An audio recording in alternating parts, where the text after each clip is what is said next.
party and to bring you 2 more matches of Week 6 as we continue the spring split. Yesterday, Misfits and H2K added more points to the board as we move closer and closer to the finals in Hamburg. So you can see there, G2 earlier was setting up on stage as they are preparing for their matchup back in the European LCS studios versus Vitality. Good evening, everyone. I'm EpicSkillshot, and joining me to bring you tonight's action are James Stress O'Leary and Andrew Various Day. Andy, how are you feeling? You went to Katowice, now back here. A lot of games to cover there as well. Yes, it was a long and busy weekend, but we had a lot of fun. The European teams learnt a lot. One of them managed to make it to the finals, so that's always great to see. Yeah. Always great to see. Doesn't happen very often, but...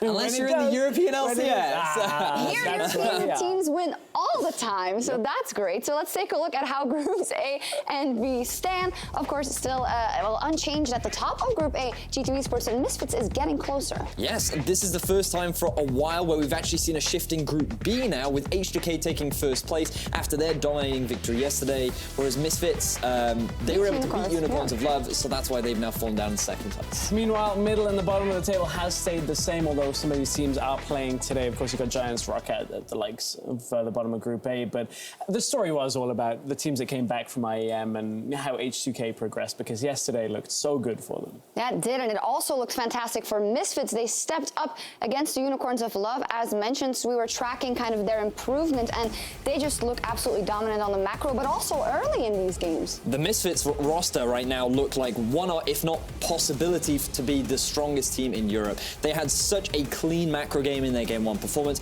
and while the Unicorns definitely fought back in Games 2 and 3, I still think that we have seen that Misfits did not use that week unprepared. Yeah, and in Misfits, the vision game was improved so much, but then we went to a less close series. Still enjoyable if you're an H2K fan, because H2K brought everything back that they learned against the Flash Wolves and the teams at IM, and then inflicted it upon Fnatic, and you know, everything from the early game to just crushing fights as they went through, H2K ending in a very quick 2-0. That they did, and also those teams who went to IEM Katowice, they put a couple of things in their backpack and brought them with them to Europe, some gameplay elements and competitive play. What are the most insightful ones we saw yesterday, I think by lack it was of a better word? The next step forward on refining what teams had kind of already got, which was win the lanes, push out, and try and utilize that. But Flash Wolves showed us very well how to utilize that with the right kind of jungle playstyle and pick. It's all about stealing away camps. It is very much about these Raptors now. We've seen it way more at the level 1 mark and level 4 mark as well. Trying to get that early experience and deny it from your opponent jungler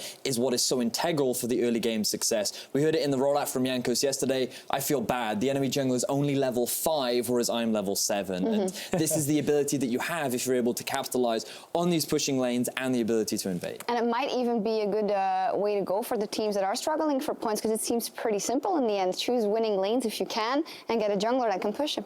It's as easy as that. Win lane, win game. Easy. Well, Everybody said it. We'll see. There are 4 more matchups remaining in Week 6 of the European LCS Spring Split. Today, of course, G2 and Vitality, and then Splice versus Giants.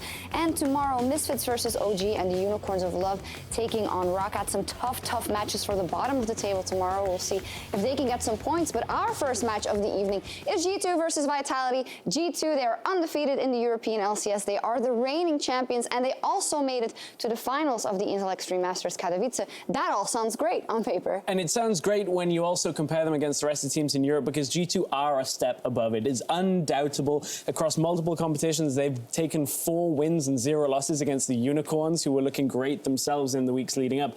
But I think when you look at the team, one of the players that has improved drastically in this split is Perks. He had a bit of a shaky time in splits gone by, and we were asking, is he still the player that can carry? Well, he started carrying. He stepped up, especially at IEM. We saw a lot more out of Perks. But while we are seeing growth in Perks, we're almost seeing a decline in the bottom lane of G2. Throughout the tournament of IEM, they seem to be making uncharacteristic mistakes, whether it be dying in lane 2 versus 2, getting caught out of position come the mid game, and it just brings into question what is happening within the dynamic of G2, because a lot of criticism in the past went towards this mid laner who's now improved, and now the bottom lane is really struggling to step up and be that staple that they've had for so long. Yeah, and the issue here is also that in Europe, it doesn't really matter. We've seen games in which the bottom lane didn't do well at all, but G2 as a whole can overcome that. And they've come out to say, well, how do we improve our practice when we're constantly at the top in Europe and there's no other teams? And that's such an interesting discussion because the Flash Wolves, you can see on your screen just how much they dominated G2. Well,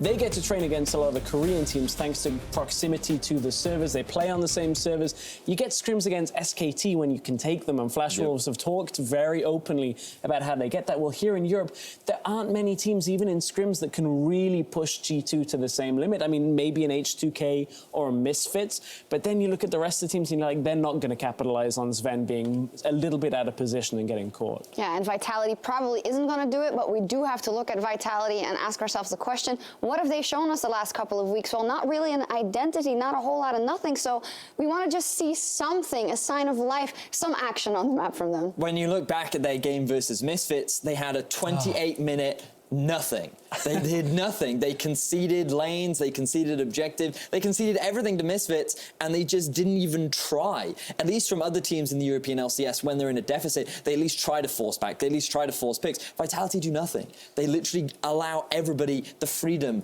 to do whatever they want, and this is a worrying sign when we are this far into the European LCS. It is, and I think there's a moment where we can kind of take a reset point for Vitality from the IEM week. They've just seen how teams can beat G2. You've just watched how a more aggressive playstyle can influence the map thanks to the Flash Wolves and the IEM teams. Now, I hope they've taken that on board, come with a strategy that they can now apply with their team. They've had a lot of roster changes, but just come in clean with a strategy and see how well you can do against G2. And as you rightly said, maybe G2 as a team, you're not looking to beat them, but you are looking as to how well you can do with the coming weeks ahead, because you have some very big games with which you can very easily get points from. But if you're going to have the same play styles that you had versus Misfits, that is not going to be enough to take down teams like Giants and Rocket. No, it isn't. Well, we will see if Vitality take the series as a chance to test their aggressive capabilities as we head over to the casters for their first game against G2.